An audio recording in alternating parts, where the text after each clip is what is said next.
Riya, please pick up the phone. Riya, please pick up the phone.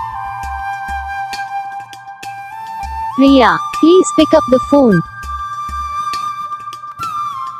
Riya, please pick up the phone.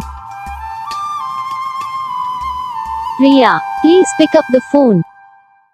तो guys video को like करो, channel को subscribe करो, comment करके बताओ आपको ये वीडियो कैसा लगा, कौन सा पार्ट है जो आपको इस वीडियो में अच्छा लगा या फिर कौन सा पार्ट है जो आपको इस वीडियो में अच्छा नहीं लगा। अगर आपको रिंगटोन पसंद आई, अगर आप भी ऐसा कौन सा भी रिंगटोन बनवाना चाहते हो तो आप हम पे कमेंट कर सकते हैं। हम आपके लिए रिंगटोन बना के चैनल पर अपलोड कर देंगे।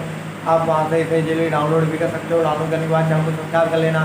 सब्सक्राइब करने के बाद बेल आइकन आता है, इसे ऑल सेलेक्ट कर लेना। तो उसका कुछ फ़ायदा रहता है, जब हम वीडियो डालते हैं तब आप तक वीडियो पहुँच जाता है। यानी कि अगर मैं सरल भाषा में बताऊँ तो आपको पता चल जाता है कि हाँ